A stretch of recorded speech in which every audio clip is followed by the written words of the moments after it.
درست ہوگا یا نہیں؟ نہیں، مورلی بالکل درست نہیں ہوگا. اور جس طریقے سے اس پارٹی نے ہمیں، جو پی ٹی آئی حکمران پارٹی ہے، جو وہ کہتے ہیں کہ ہم جو ہے کوئی اس قسم کا کام نہیں کریں گے جو غیر قانونی ہوگا یا غیر اخلاقی ہوگا، تو میرے خیال میں یہ ان کے معیار پہ اترتا نہیں ہے. جو ہے معیار عمران صاحب نے ہمارے لیے ایک بینچ مارک لگایا تھا کہ یہ ہم شفافیت لے کے آئیں گے اور ہم کلین لوگ لے کے آئیں گے. لیکن اس کے لیے لیگلی میرے خیال میں اس میں کوئی ہچ نہیں ہے، کیونکہ اگر انہوں نے ڈسکوالیفائی اس کو ہٹا بھی دیتے ہیں نیشنل اسمبلی سے، تو کورٹ آف لا میں یہ پروف کرنا پڑے گا کہ وہ اس وقت ان کی جو سزا ہے وہ سامنے آنی چاہیے، جس میں وہ نااہل ہو سکتے ہیں 5 سال کے لیے یا زندگی کے لیے نااہل ہو سکتے ہیں. تو فی الحال فیصل وابڈا صاحب میرے خیال میں لیگلی کورڈ ہے، مورلی کورڈ نہیں ہے. بالکل آپ کی بات صحیح ہے. دوسری طرف پرویز رشید صاحب کو یہ خیال، اگر 95 لاکھ بہت بڑی رقم ہے، اس کا مطلب ہے کہ انہوں نے بڑے عرصے سے جو ہے اپنے بلز ادا نہیں کیے ہیں یا ان کے خلاف جعلی بل بنے ہیں. تو یہ مجھے نہیں پتا ابھی تک انہوں نے کلیئر بات نہیں کی ہے کہ وہ تو کہتے ہیں میں جمع کرانا چاہتا ہوں. تو ان کو اتنی اجرت ابھی کیوں ہو گئی ہے؟ یہ ان کو پیسے اپنے پہلے جمع کرانے چاہیے تھے. جو بلز بھی ہیں، جو بھی ایک آدمی اس کے لیے اسپائر کرتا ہے، پبلک آفس کے لیے کرتا ہے یا ممبر آف پارلیمنٹ کے لیے کر رہا ہے، اس کو اپنے بلز وغیرہ تو کلیئر کرنے چاہیے. جو اپنے بل کلیئر نہیں کرتا ہے اس کو آپ کیا اس کے امید رکھتے ہیں کہ کل وہ کیا لیجسلیشن کرے گا یا کیا قانون کی طرفداری کرے گا؟ تو میرے خیال میں الیکشن کمیشن کو سختی برتنی چاہیے ان تمام چیزوں کے اوپر کہ جو لوگ اپنے بلز وغیرہ نہیں دے سکتے ہیں وہ اہل نہیں ہے پارلیمنٹ ممبر بننے کے. رائٹ. اچھا مزمل سہروردی صاحب، پرویز رشید صاحب بڑے پرانے سیاستدان، گھاٹ سیاستدان، ان کی سیاست کے بارے میں یا پی ایم ایل این کے لیے وہ ایک بڑے انڈسپینسبل قسم کے ایسٹ ہیں. ایسی سچویشن میں ان کا ڈسکوالیفائی ہونا نمبر 1. نمبر 2، ایک جگہ پر پاکستان تحریک انصاف بارہا پی ایم ایل این کو اور پیپلز پارٹی کو چور چور کہہ کر بلاتی ہے، دوسری جگہ کسی کے لاکھوں کروڑوں کے بل سامنے آ جاتے ہیں. تو پھر پی ٹی آئی کی بات میں دم ہے؟ دیکھیں، پہلی بات یہ ہے کہ پرویز رشید صاحب کے کاغذات جو ہیں وہ مسترد ہونے کی 2 دلائل ہیں. ایک تو یہ ہے کہ ان کے اوپر جو بلز ہمارے سامنے آئے ہیں وہ تو 2010، 11، 12 کے بھی ہیں، اور انہوں نے آخری الیکشن 2014 میں لڑا ہے، اور اس وقت اس بنیاد پر کیوں نہیں ان کو ڈسکوالیفائی کیا گیا اور اس وقت یہ بل سامنے کیوں نہیں آئے. اور دوسری بات یہ ہے کہ وہ کہتے ہیں کہ میں تو پیسے دینے کو تیار ہوں اور یہ مجھ سے پیسے لینے کو تیار نہیں ہے، میں تو پیسے لیے پھر رہا ہوں. تو اس لیے تھوڑی بات متنازع ہے کہ کہیں ان کو ایک گیم پلان کے تحت تو پیسے نہ لے کر تو جان کے ڈسکوالیفائی تو نہیں کرایا گیا ہے. اس لیے اس میں یہ یہ بڑا ہم نے انٹرسٹنگ پوائنٹ ریز کیا ہے کہ لوگ پتہ نہیں جان بوجھ کے پیسے نہ لے رہے ہو، لیکن 2014 کے اندر تو ان کی حکومت تھی، اس ٹائم پر اگر وہ بل پے کرنا چاہتے تو کر سکتے تھے. ابھی لیے پھرنے کی، پچھلے 2.5 سال سے لیے پھرنے کی تو ضرورت نہیں ہے، پہلے کر دیتے، اسی ٹائم کلیئر آف کر دیتے جو بلز اس ٹائم تک کے بنے تھے.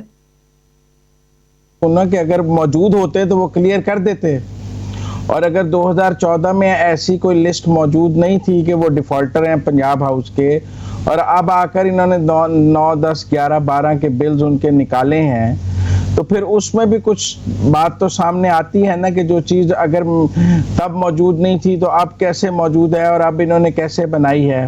اور اب چونکہ ایک ایسی گورنمنٹ ہے جو ان کو ڈسکوالیفائی کرنے میں انٹرسٹڈ ہے تو اس نے کیا ہے. اور پھر یہ بات بھی دیکھنے میں ہے کہ وہ کوئی، میرا مطلب ہے کہ وہ پیسے دینے کو تیار ہیں. ہم نے تو عموماً یہی دیکھا ہے کہ لوگ پیسے دے کر اپنے آپ کو جو پیمنٹ ہے، بجلی کا بل ہے، الیکٹریسٹی کا بل ہے، یا اور کچھ اس قسم کے یوٹیلیٹی ڈیوز ہیں، کیونکہ یہ بھی یوٹیلیٹی ڈیوز ہیں. انہوں نے پنجاب ہاؤس کو استعمال کیا، کوئی قرضہ شرضہ تو نہیں لیا ہوا نا، انہوں نے ایک پنجاب ہاؤس کا روم استعمال کیا ہے، اس کے ڈیوز ہیں جو وہ کہتے ہیں میں دینا چاہتا ہوں. اور میرے خیال میں ان سے لے کر ان کو اجازت دے دی جاتی تو شاید آج اتنا ٹاپ ٹرینڈ نہ بنتا اور اتنے سوالات بھی نہ ہوتے. اور ہمیں بھی، کیونکہ وہ جب پیسے دینے کو تیار ہیں تو وہ پیسے لے کر انہیں الیکشن لڑنے دیا جاتا ہے. کچھ 62، 63 کا معاملہ تو نہیں تھا. کوئی شہریت چھپانے کا معاملہ تو نہیں تھا جو جرم کور نہ ہو سکتا ہو. لیکن نا فیصل واڈا صاحب نے تو ایک دن الیکشن لڑا, اس دن وہ ڈیول نیشنل تھے جس دن انہوں نے الیکشن لڑا. اس بنیاد پر ان کے کاغذات تب ریجیکٹ نہیں ہوئے. 2.5 سال تک وہ قومی اسمبلی کے ممبر بھی رہے, کیبنٹ کے ممبر بھی رہے, وزیر بھی رہے, اپوزیشن کو درس بھی دیتے رہے نیکی کا اور ایمانداری کا, اور ابھی تک ڈسکوالیفائی نہیں ہو سکے, جبکہ سپریم کورٹ ہائی کورٹ نے انہیں 50,000 روپے جرمانہ کیا ہے کہ وہ ان کے سامنے 2 سال سے پیش نہیں ہو رہے. اب میری نظر میں تو جس ایک وفاقی وزیر کو کوئی عدالت 50,000 روپے جرمانہ کر دے تو وہ بھی توہین عدالت کی سزا ہے, لیکن وہ تو ڈسکوالیفائی نہیں ہو سکتے ہیں.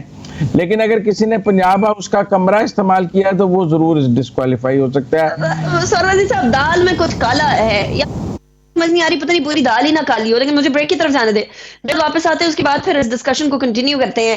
فیصل واوڈا ورسز پرویز رشید, دونوں کی ڈسکوالیفیکیشن یا دونوں کی ڈسکوالیفیکیشن یا نہیں, یا پھر فیصل واوڈا جو ڈیسیژن بیسیکلی آیا کہ فیصل واوڈا گو اہیڈ, پرویز رشید نہیں. ایسا آپ کی نظر میں کیا اہمیت رکھتا ہے؟ Tell me on social media. Break کی طرف جاتے ہیں, بریک کے بعد واپس آئیں گے, اس کے بعد پھر شو کو کنٹینیو کریں گے.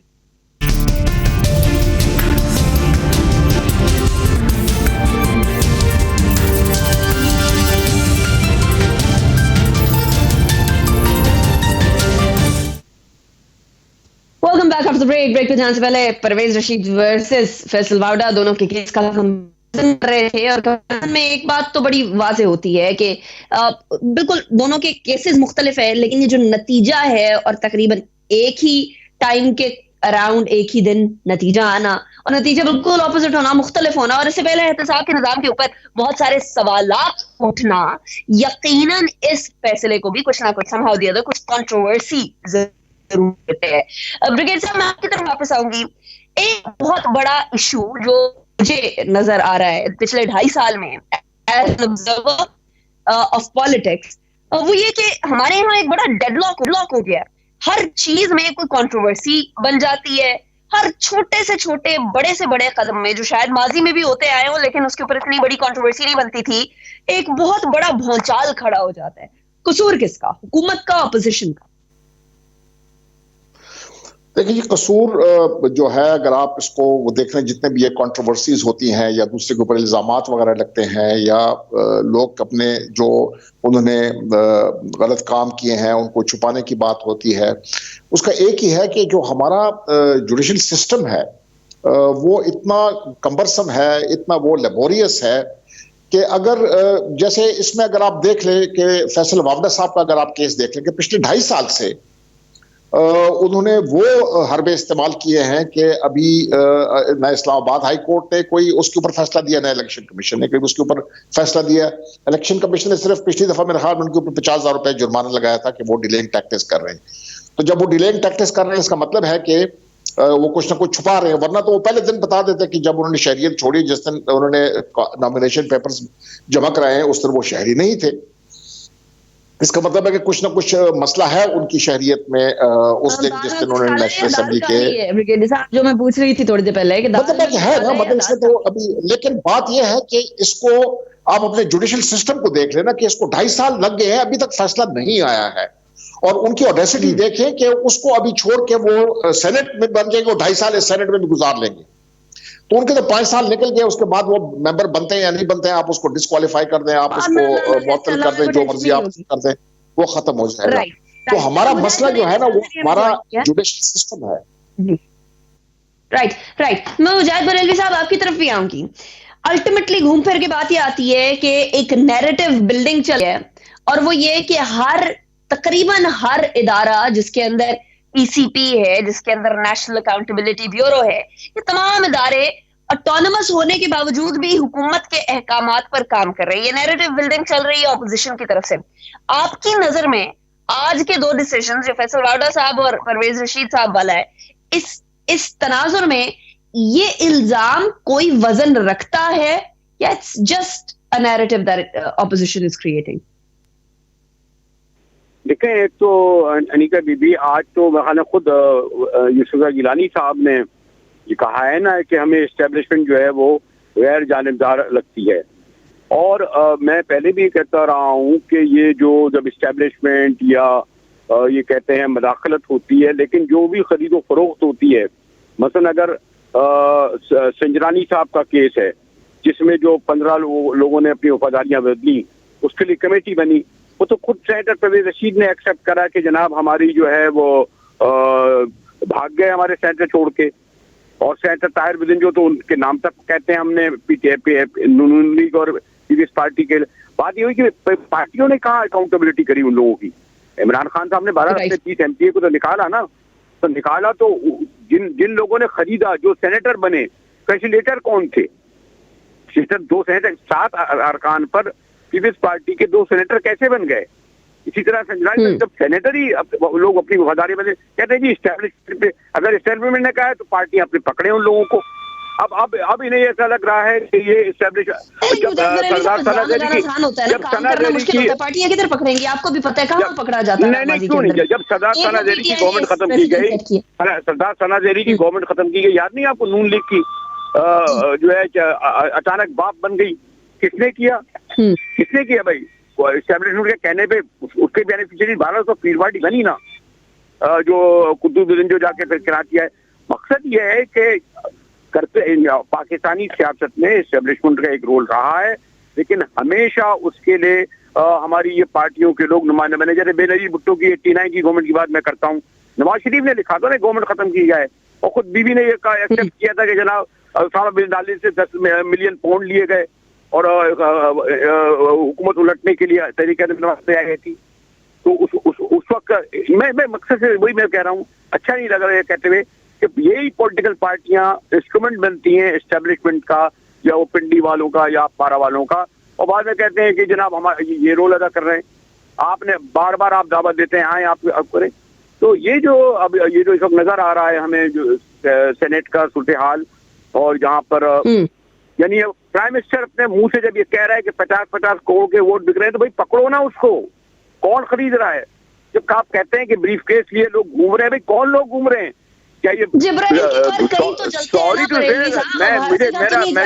آپ کو لگتا ہے وہ بات کرنا آسان ہوتا ہے بریلوی صاحب، لیکن جبرائیل کے پر کہیں نہ کہیں جلتے ہیں. میں ذمہ داری سے بات کہہ رہا ہوں نا، آپ مجھے پکڑے نا جب میں یہ کہہ رہا ہوں کہ عمران خان سے پوچھو. بات یہ ہے کہ یہ والی جبرائیل کے پر کیوں جلتے ہیں بھائی؟ پھر اس طرح کی باتیں کیوں کرتے ہو کہ کون کہہ رہا تھا؟ چودھری نے کہا کہ بریف کیس لیے گھوم رہے ہیں، یا پتہ نہیں کس نے کہا تھا. تو کون لے کے گھوم رہا ہے؟ نام بتائیں. یہاں آئی بی ہے، ISI ہے، یہاں ایجنسیاں ہیں، ادارے ہیں، کروڑوں کے نوٹ لیے کیسے گھوم رہے ہیں؟ میں تو تھوڑی ہے نا، آپ ہم پر کیوں ذمہ داری ڈالتے ہیں کہ پارٹیاں اپنی رسپانسبلٹی پوری نہیں کرتی ہیں؟ نہیں کبھی بھی. No, that is true. اچھا مجاہد بریلی صاحب، میں آپ کی طرف واپس آتی ہوں تھوڑی دیر میں. سروردی صاحب، کمنگ ٹو یو. گھوم پھر کے بات یہ آتی ہے کہ کوئی سیاستدان کو چوچی نہیں کرتا. کوئی سیاستدان جو ہے وہ کسی بھی طریقے سے بچہ نہیں ہے، اس کو سمجھ ہے، عقل ہے، بوجھ ہے. اگر کوئی بھی اس طرح کے کام کسی بھی کی اس طرح کی ایکٹیویٹی میں جو کہ آئین اور قانون کے مطابق نہ ہو انوالو ہوتا ہے تو ایکول کا قصوروار ہے. It's as simple as that. لیکن میرا سوال پھر وہیں کا وہی ہے. یہ صاف اور شفاف کام کرنے میں یا صفائی ستھرائی کرنے کی جب بات آتی ہے تو ساری جماعتیں حکومت سے باہر ہوتی ہیں، کہتی ہیں ہم نے قانون سازی کرنی ہے، ہم نے الیکشن کو صاف شفاف بنانا ہے، فری اینڈ فیئر انتخابات ہمارا سلوگن ہے، موٹو ہے ہمارا. لیکن جب حکومت میں آتے ہیں تو پھر مسئلہ بن جاتا ہے. ابھی پاکستان تحریک انصاف اگر سینٹ کے انتخابات کے لیے کچھ کرنا ہی چاہ رہی ہے تو پھر اپوزیشن اس کے آڑے آ جاتی ہے. بریلوی صاحب نے کہا کہ کم از کم عمران خان نے 20 MPA نکالے تو صحیح. پنجاب میں ان کی سیٹیں بندے پورے نہیں تھے، اور چودھری سرور صاحب نے جب 10 ووٹ PMLN کے لے کر سینیٹر منتخب ہوئے تو کیا انہوں نے چودھری سرور صاحب کو بھی نکال دیا تھا کہ آپ نے نون کے 10 ووٹ کیوں خریدے ہیں؟ جو بعد میں پتہ لگا تھا خواتین MPs کے ووٹ انہوں نے خریدے ہیں، تو کیا انہوں نے چودھری سرور صاحب کو کہا تھا کہ آپ چونکہ ووٹ خرید کے منتخب ہوئے ہیں لہٰذا آپ حلف مت اٹھائیں، آپ تحریک انصاف کے نظریے کے مخالفت آپ نے کام کی ہے؟ نہیں، جب وہ لاہور آئے تھے تو انہوں نے ڈیفینڈ کر لیا تھا اس کو کہ نہیں چودھری سرور ٹھیک الیکٹ ہوئے ہیں، حالانکہ ووٹ PTI کے پورے نہیں تھے. تو لہٰذا یہ جو بات ہے نا کال فیل میں تضاد کے میٹھا میٹھا ہاپ ہاپ اور کڑوا کڑوا تو اب بھی جو شفافیت کی بات ہو رہی ہے وہ بھی آدھا تیتر آدھا بٹیر ہے. مطلب پی ٹی آئی یہ تو کہہ رہی ہے کہ سینیٹرز کے منتخب ہونے میں شفافیت ہونی چاہیے، لیکن وہ یہ تو نہیں کہہ رہی کہ چیئرمین سینٹ کے منتخب ہونے میں بھی شفافیت ہونی چاہیے۔ وہ یہ تو کہہ رہے ہیں کہ سینیٹر جو ہیں وہ شو آف ہینڈ سے منتخب ہو جائیں، وہ یہ تو نہیں کہہ رہے کہ چیئرمین سینٹ بھی شو آف ہینڈ سے منتخب ہو جائے۔ وہ عادت کیونکہ پتہ ہے نا آگے کیونکہ پتہ ہے کہ آگے اپوزیشن اور حکومت کے درمیان 2 ووٹوں کا فرق ہے اور چیئرمین کے لیے پھر 2 ووٹ گھمانے پڑنے ہیں، لہذا اس کی کوئی بات ہی نہیں کر رہا۔ تو لہذا جہاں آپ کو سوٹ کرے آپ بات کر لیں، جہاں سوٹ نہ کرے مجھے میرا سوال سن لینا، میں یہ سوال کر رہی ہوں کہ ڈسکا اور وزیر آباد کے انتخابات کو ایٹ لیسٹ وہ پولنگ اسٹیشن جہاں سے آفیسر غائب ہو گئے تھے، دھند ہو گئی تھی زیادہ، ایٹ لیسٹ وہاں انتخابات دوبارہ کروائے جائیں۔ منیمم ریکوائرمنٹ اپوزیشن کی یہ ہے۔ اگر صفائی اور شفافیت کے اوپر بلیو کرتی ہے پاکستان تحریک انصاف، اور 4 حلقے کھولنے کے اوپر تو خود بھی انہوں نے دھرنا دیا تھا، تو کیوں نہیں کرا لیتے پولنگ ری پولنگ، تاکہ معاملہ جو ایک ایمبیگوٹی کے اندر ہے وہ کلیئر ہو جائے۔ دیکھیں یہ پہلی حکومت ہے جو دھاندلی کرتے ہوئے پکڑی گئی ہے اور جس نے اعتراف جرم بھی کر لیا ہے کہ ہاں ہم نے دھاندلی کی ہے اور ہم اس دھاندلی کے بعد دوبارہ انتخاب کرانے کے لیے تیار ہیں۔ اب یہ ایک عجیب بات ہے کہ جب 4 حلقوں کا الزام عمران خان صاحب لگاتے تھے تو وہ یہ تھوڑی کہتے تھے کہ ان حلقوں کے اتنے پولنگ سٹیشنز پہ دوبارہ انتخاب کرا لیں، وہ پورے حلقے میں دوبارہ انتخاب کرانے کی بات کرتے تھے، اور اسی کے لیے بلکہ وہ تو پورے ملک میں دوبارہ انتخاب کرانے کی بات کرتے تھے 4 حلقوں کی بنیاد پر، اور 126 دن انہوں نے دھرنا بھی یہی دیا کہ انتخاب دوبارہ کرایا جائے۔ تو آج صرف 20 پولنگ سٹیشن پہ دوبارہ کیسے کرا لیا جائے؟ عمران خان کا نیریٹو ہے کہ پورے حلقے میں دوبارہ ہونا چاہیے، اسی لیے انہوں نے دھرنا دیا، اسی لیے انہوں نے 126 دن ڈی چوک میں بیٹھے رہے، لانگ مارچ کیا، پٹیشنیں کی، تو آج وہ اپنے موقف سے مکر کیسے سکتے ہیں؟ تو اس لیے میرے خیال میں ڈسکا از اے کلاسک کیس جہاں پہ ایک گورنمنٹ نے خود اعتراف کر لیا ہے کہ ہاں ہم سے دھاندلی ہوئی ہے، دھند کے باعث ہم نے لوگ غائب کیے ہیں اور ہم اس میں ذمہ دار ہیں، لہذا آپ دوبارہ انتخاب کرا لیں۔ میرے خیال میں پورا انتخاب دوبارہ ہونا چاہیے۔ ٹھیک، اچھا اسی کے اوپر آپ کا کامنٹ بریگیڈیئر صاحب؟ دیکھیں مطلب ہے کہ آپ بالکل آپ کے جو سروردی صاحب نے کہا یہ بات بالکل ٹھیک ہے، میں ان کے ساتھ متفق ہوں۔ وہ شیکسپیئر نے کہا تھا every thing is rotten in the state of Denmark. تو each government which follows is more incompetent and more corrupt than the previous one. یہ جو اس قسم کے دعوے کرتے ہیں کہ ہم کرپٹ نہیں ہیں، نااہل نہیں ہیں، میرے خیال میں انہوں نے سارے ریکارڈ توڑ دیے ہیں۔ پورے حلقے میں میرے خیال میں خود ریکمینڈ کرتا ہوں کہ پورے حلقے میں دوبارہ ری پولنگ ہونی چاہیے، کیونکہ جس نوعیت کی فائرنگ کی گئی ہے، مجھے آپ یہ بتائیں کہ کون شریف آدمی یا کون امن پسند آدمی جو ہے وہ باہر نکل کے جا کے ووٹ ڈالے گا؟ وہاں پر تو ایسا لگ رہا تھا کہ جیسے بیٹل فیلڈ میں اتنی گولیوں کی گونج نہیں ہوتی ہے جتنے ڈسکا میں اس دن گولیاں چلی ہیں۔ تو میرے خیال میں اتنے بھونڈے طریقے سے یہ ریگنگ کرانے کی کوشش کی گئی ہے، اور آپ ان کا وہ جو ہے کہ باڈی لینگویج دیکھ لیں جو حکومتی اراکین ہیں، اس سے صاف پتہ چلتا ہے کہ یہاں پر کوئی بہت بڑی گڑبڑ ہوئی ہے۔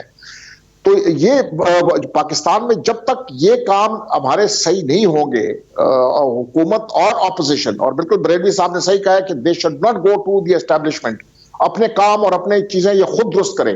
ان سے پہلے عمران خان صاحب نے جب 20 بندے فائر کیے تھے، ان میں سے کچھ لوگ جو ہے وہ منسٹر بن گئے، تو انہوں نے ویڈیو تو دیکھی تھی، تو اس کو آدمی کو انہوں نے پھر منسٹر بنا دیا، ابھی ہمیں کہتے ہیں کہ ہم نے اس کو نکال دیا ہے۔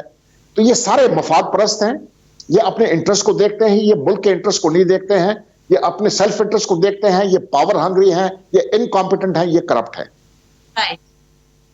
رائٹ ٹھیک بریگیڈ صاحب، thank you so much for joining me. Muzammil Suhrawardy صاحب بہت شکریہ، آپ نے جوائن کیا، اور مجاہد بریلوی صاحب یہ کہہ رہے تھے مجھے بریک کی طرف جانا ہے، اس کے بعد پھر ذرا بھارت کی بات بھی کریں گے، لیکن ایک بات تو بڑی واضح ہو گئی ہے کہ اگر پاکستان تحریک انصاف ڈپلومیٹک نارمز کے ساتھ نہیں چلتی اور اپنے کہے ہوئے وعدے اور اپنے کہے ہوئے مورل جو ایک فیبرک ہے یا مورل سٹرکچر جو ان لوگوں نے بنایا تھا اس کے حساب سے نہیں چلتی، تو بہت سارے لوگ وہ ووٹرز جو پاکستان مسلم لیگ نون اور پیپلز پارٹی کو ووٹ نہیں دیتے تھے صرف اس لیے کیونکہ اسٹیٹس کو جماتے ہیں اور انہوں نے پی ٹی آئی کو ووٹ دیا، ان کی بڑی دل آزاری ہوگی اور ان کا جمہوریت سے اعتماد بھی اٹھتا چلا جائے گا۔ تو پاکستان تحریک انصاف کے کندھوں پہ ایک بہت بڑی ذمہ داری ہے، وزیر اعظم صاحب کے کندھوں پہ بہت بڑی ذمہ داری ہے۔ میں بریک کی طرف جاؤں گی، دین کوئکلی ول ڈسکس بھارت نے ایمنسٹی انٹرنیشنل کے ساتھ کیا کیا اور کیوں کیا آفٹر بریک۔